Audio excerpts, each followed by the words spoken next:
Yogyakarta. Terdapat ratusan perpustakaan dengan jutaan koleksi. Menemukan sebuah judul buku bagaikan mencari jarum dalam tumpukan jerami. Selamat datang di www.jogjalib.com. Tempat di mana semua daftar buku yang ada di perpustakaan-perpustakaan Jogja berada dalam satu lemari. Lebih dari 35 perpustakaan besar yang bergabung.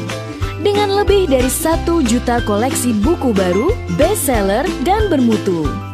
Hanya dengan mengetikkan judul buku, lalu search. Bisa diketahui di mana kita bisa temukan buku tersebut. Tambahan manfaat jika menjadi member, kita bisa mengusulkan judul buku yang belum ada di perpustakaan anggota JLA. Dengan JLA, kamu bisa temukan buku yang kamu mau dari mana saja dan kapan saja. Iya Bu, ini Bu dari RSUD Arifin Ahmad Provinsi Riau. Oh ya, terima kasih Bu. Dari RSUD. Iya, kalau dilihat dari seluruh pemaparan Ibu sangat luar biasa ya Bu ya. Perpustakaan bisa berinovasi sedemikian rupa. Nah, yang paling saya jadi tanda tanya dan pertanyaan buat saya, dengan 112 pegawai, kalau nggak salah saya tadi Ibu, bisa melakukan sedemikian inovasi dan luar biasa menurut saya Bu, apalagi pembinaan ini sampai ke level desa ya Bu ya. Jadi yang pertama saya ingin tanyakan, bagaimana Ibu mengajak teamwork Ibu bekerja sehingga masing-masing tim itu bisa bekerja sangat efektif menurut saya Bu. Apakah ada trik-trik khusus atau Ibu menanamkan ke seluruh teamwork Ibu itu mindset-nya itu mungkin Ibu rubah dulu, gimana mindset terhadap untuk kita kan mungkin Ibu sebagai yang tertinggi leadernya Bu ya, mungkin udah punya visi misi Ibu dan itu gimana Ibu tuangkan bersama tim Ibu sehingga masing-masing ini punya tujuan yang sama untuk mencapai hasil yang sangat optimal menurut saya. Pertama itu yang saya tanya. Kedua, sampai ke level desa yang saya tanyakan bagaimana pembinaannya. Tentu Ibu di tingkat provinsi ya Bu, levelnya kan ada UPT. UPT bersama berarti membinanya itu banyak menurut saya dari levelnya ke UPT sampai ke desa. Sampai-sampai prestasi desa, saya baca tadi, salah satu desa mendapat prestasi di tingkat nasional. Nah, iya kan? Dapat prestasi di tingkat nasional. Nah, bagaimana nomor perpustakaan desa. Iya, perpustakaan desa ini sampai ke level tingkat nasional. Itu yang ingin saya tanyakan, Bu. Yang paling saya tanya, yang paling perlu jawabannya, dengan 112 orang pegawai, karena saya bagian kepegawaian Bu ya di Rumah Sakit Umum Arifin Ahmad yang mengelola 1.802 pegawai Bu ya, dengan bermacam-macam karakter, dengan bermacam-macam profesi dan tentunya bermacam-macam persepsi yang berbeda. Kadang-kadang kalau kita mau ada inovasi, misal dengan aplikasi, dan itu menurut saya tidak mudah. Harus sosialisasi yang berkali-kali untuk agar mereka mau gitu. Pemahamannya tidak mudah Bu ya, apalagi untuk level dokter yang menurut mereka yang mereka tidak ada waktu untuk itu. Dan itu yang mungkin salah satu yang sangat saya hadapi di kepegawaian Bu. Makasih Bu atas jawabannya. Assalamualaikum warahmatullahi wabarakatuh. Waalaikumsalam Bu Leni. Terima kasih. Ini pertanyaan yang menggelitik.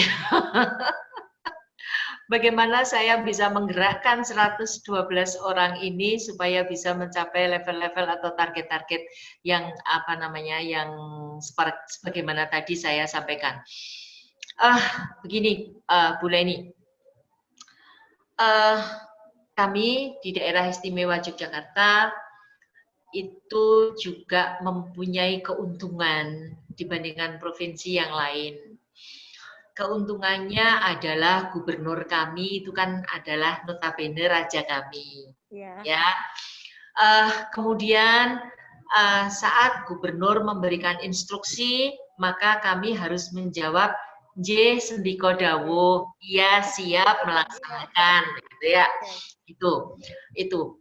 Dan apa yang diinginkan oleh Bapak Gubernur itu notabene, tanda kutip, catatan penting, tidak boleh bilang tidak, gitu kan ya, tapi harus siap untuk melaksanakan. Nah, dengan bermodalkan kepada hal tersebut, maka saya menanamkan kepada seluruh teman-teman saya bahwa pekerjaan apapun tidak boleh ditolak. Kalau itu adalah instruksi yang diberikan oleh pimpinan, pekerjaan apapun tidak boleh ditolak. Gitu. Saya ambil contoh yang paling sederhana ya Bu ya. Misalnya kita mau pembinaan atau mau bedah buku ke desa A begitu ya. Nah, saat satu tim itu yang harus ikut bedah buku itu 4 orang, maka supaya sampai sana kan butuh driver ya. Apakah saya harus mengambil 1 orang lagi untuk driver? No, saya nggak mau. Di antara 4 orang ini siapa yang bisa nyopir? Dia yang harus nyopir. Apakah dia pejabat struktural? Nggak masalah. Apakah dia misalnya golongannya 3D? Kok nyopir? Nggak masalah. Nggak masalah buat saya. Karena saya juga melakukan yang sama. Saya sebagai kepala dinas, kalau ada acara keluar, driver saya baru tidak ada, saya nyopir sendiri. Gitu ya. Nah, itu tidak boleh menolak perintah, itu adalah wajib ya. Kemudian Bapak Ibu sekalian, bagaimana supaya kita bisa menggerakkan mereka Bapak Ibu sekalian? Yang harus kita lakukan di tataran pejabat struktural adalah komunikasi dan koordinasi tadi. Di tataran pejabat fungsional yang harus kita kedepankan adalah penyelesaian urusan teknis. Ya, saya ambil contoh begini. Misalnya kami harus turun ke 5 kabupaten kota. Maka pustakawan kami dan arsiparis kami beri tanggung jawab 1 kabupaten 1 orang. Jadi misalnya si A saya beri tanggung jawab untuk Kabupaten Sleman misalnya begitu ya, untuk urusan perpustakaan. Maka apapun urusan perpustakaan yang terkait dengan Kabupaten Sleman, saya pegangnya 1 orang itu. Di bidang kearsipan saya pegangnya juga 1 orang. Gitu. Untuk urusan apapun, dan itu adalah tugasnya fungsional. Ya. Kemudian misalnya untuk melakukan pembinaan, begitu pembinaan, itu kami bagi per klaster. Pembinaan tingkat SLTA, pembinaan untuk perguruan tinggi, pembinaan untuk SD, SMP yang harus koordinasi dengan kabupaten kota, itu kami bagi Bapak Ibu sekalian. Ya, kami bagi Bu Leni. Jadi kami hanya akan memegang beberapa orang untuk urusan-urusan yang terkait. Tuh. Kemudian yang kami lakukan juga adalah kami koordinasi dengan OPD-OPD yang lain. Jadi misalnya untuk pembinaan perpustakaan sekolah, maka kami kerjasama dengan Dinas Pendidikan. Siapa yang kami pegang? Kepala Dikmen, gitu ya. Kepala Balai Dikmen yang ada di kabupaten kota. Jadi misalnya saya mempunyai tanggung jawab tahun ini harus bisa melakukan akreditasi terhadap 200 perpustakaan. 200 loh ya. 200 itu harus terakreditasi tahun ini. Nah, maka yang kita pegang adalah kabupaten kota. Kita koordinasikan. Yuk, kami jatah ya, 1 kabupaten katakanlah harus mengajukan 15 perpustakaan. Lebih boleh, kurang tidak boleh. Nah, seperti itu.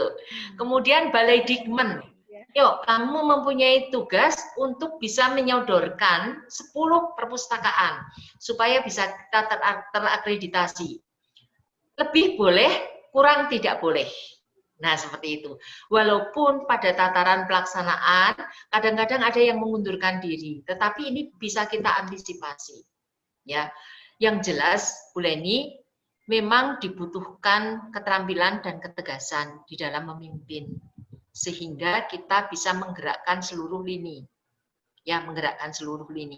Tetapi yang kami kedepankan adalah, dan kami tekankan kepada teman-teman kami adalah bahwa kita itu PNS itu adalah pelayan. Tugasnya adalah melayani, bukan dilayani. Kalau pengen dilayani, jangan jadi PNS. Saya selalu bilang begitu. Kalau mau jadi PNS, tugasnya adalah melayani. Siapa yang dilayani? Masyarakat. Jadi ayo kita bergerak bersama memberikan layanan yang terbaik kepada masyarakat. Satu lagi yang menjadi kunci Bapak Ibu sekalian, Bu Leni juga, bahwa di daerah istimewa Yogyakarta, bagi kami, ini adalah instruksi gubernur, bagi kami menjadi juara itu hal biasa. Tetapi kalau tidak juara, itu yang luar biasa. Dan itu pasti akan ada teguran dari atas. Itulah yang selalu mendorong kami bergerak maju terus.